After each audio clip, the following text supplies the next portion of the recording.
माता का जो पूजन का विधान है, उस विधान में कोई गर्म चीज की महत्वता नहीं है क्या? कोई गर्म चीज की महत्वता? फिर भी दुनिया के लोग अपनी बुद्धि लगाकर माता की जब पूजन करने जाते हैं तो वहां अगरबत्ती भी जलाते हैं और दिया भी जलाते हैं। अब एक तरफ तो तुम माता को ठंडा पानी का भोग लगा रही हो, एक तरफ तो ठंडा भोजन चढ़ा रही हो, एक तरफ तो ठंडे का प्रयास कर रही हो, और ऊपर से माता को तुम दिया लगाकर अगरबत्ती लगाकर तुम माता को सम्मुख में गर्म तत्व को प्रदान कर रही हो। और फिर आकर कहती हो कि मेरा बच्चा क्यों बीमार पड़ता है, मेरे पति को आगे बार बार ये कष्ट क्यों आता है, घर में लोग चिड़चिड़े क्यों हो जाते हैं, घर में लोग क्लेश क्यों करते हैं, आखिर कारण क्या है? तो कारण तो तुम खुद हो कि जो चीज लिखी है वो ना करते हुए दुनिया जो कर रही है तुम वो करना चाहते। तुम भगवान की पूजन उस विधान से नहीं करना चाहते जो विधान शास्त्रों में।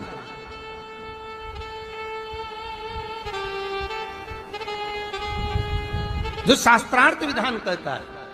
महाराज, शीतला माता की पूजन में कहीं ऐसा लिखा है कि तुम दिया लगाना, अगरबत्ती लगाना? शीतला माता की पूजन में लिखा है एक लोटा पानी लेना, उस जल में पुष्प आदि लेकर माता को ठंडा भोजन का सुंदर भाव से माता का स्नान कराकर पूजन करना, अर्चना करना, कुंकू चावल रोली मोली जो चढ़ा सकते हो, चुनड़ी वस्त्र आदि जो चढ़ाना हो चढ़ाओ।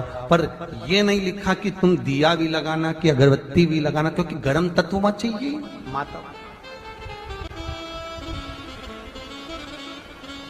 वो शीतल है, शीतला। और अगर तुम दिया लगा भी रहे हो, मान लो दिया अगर तुम लगा भी रहे हो तो उसके सम्मुख ना लगे, उससे दूर, बहुत दूर।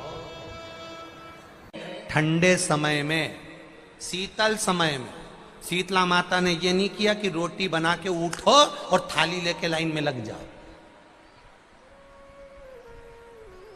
तुम देखना, शीतला माता की पूजन करने लोग जाते ना शीतला सप्तमी, शीतला अष्टमी पे, बस 11 बजे तक तो रोटी बनाती रहेगी, सामान बनाती रहेगी, 1-1.5 घंटा में ठंडा हुआ, 12:30 बजे उठ के सीधे लाइन में लग जाएगी, जल्दी से पूजन करके सो जाऊंगी, काम खत्म।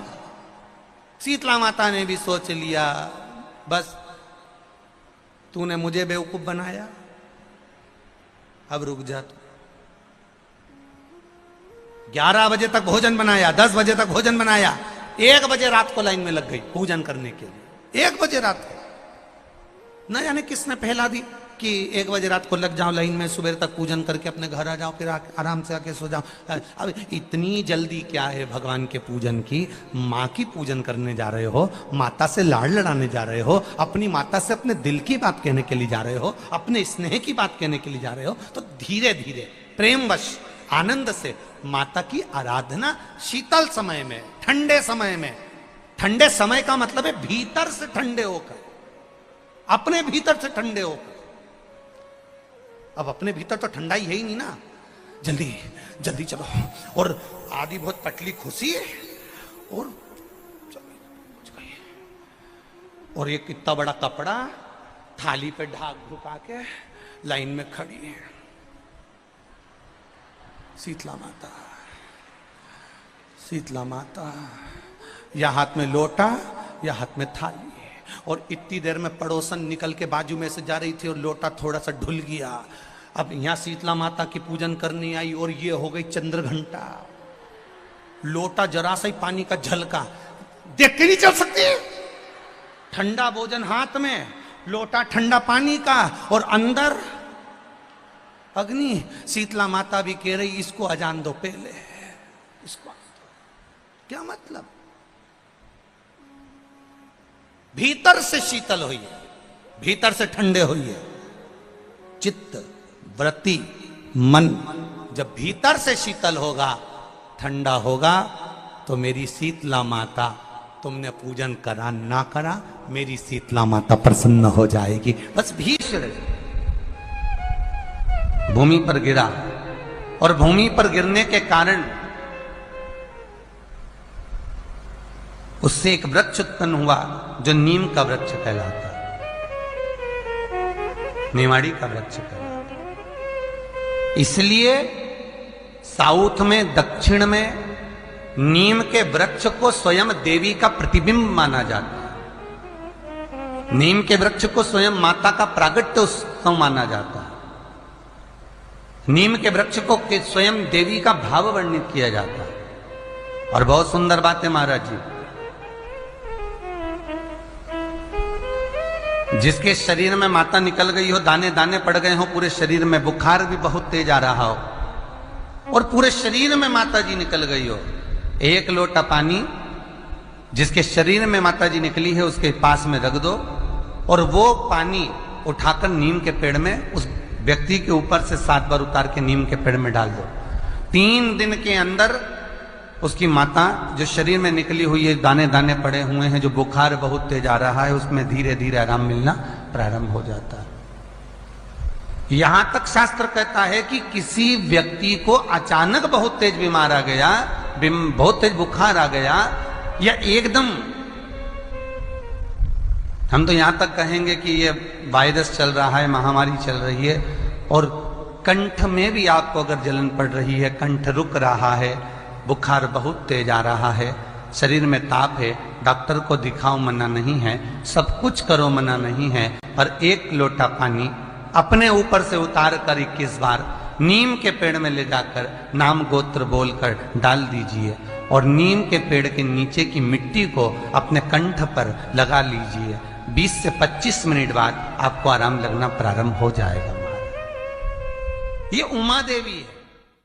जगह की मिट्टी काया के रोग को ठीक कर देती है महाराज। अगर किसी व्यक्ति को चर्म रोग हो गया, कुष्ठ रोग हो गया, चमड़ी सफेद पड़ गई, रोग समाप्त नहीं हो रहा, बढ़ते जा रहा है, औषधियां आपने बहुत कर ली, तो 3 जगह की मिट्टी आपको फल प्रदान करेगी।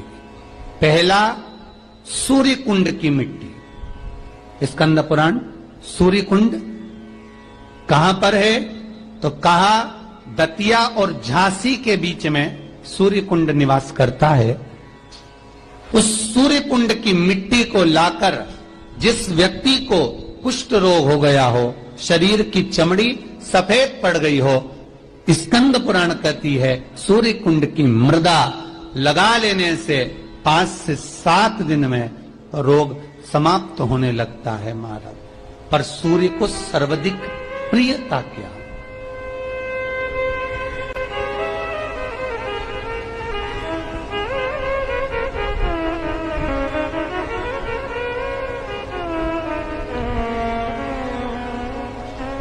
सर्वाधिक प्रियता सूर्य को क्या? क्योंकि सूर्य तपता है, तो उस तपन को मिटाने के लिए सूर्य देवता के शरीर पर गाय का घृत मला जाता।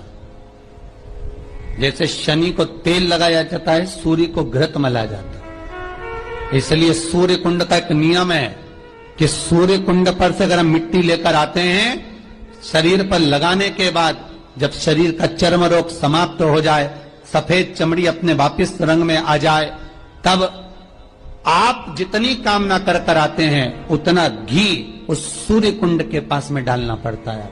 1 किलो, 2 किलो, आधा किलो, 250 ग्राम, 25 ग्राम, 50 ग्राम, जो आपने कामना करी है उतना चढ़ाना पड़ता। पर वो घी गाय का होना चाहिए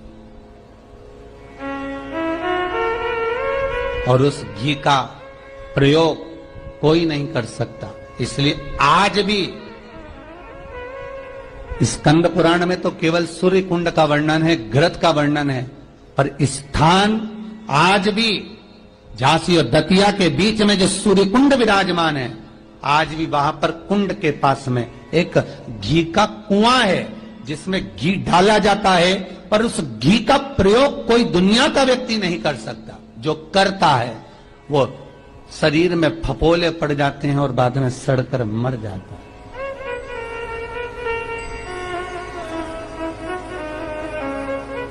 घृत है, पर गंध नहीं, घृत है।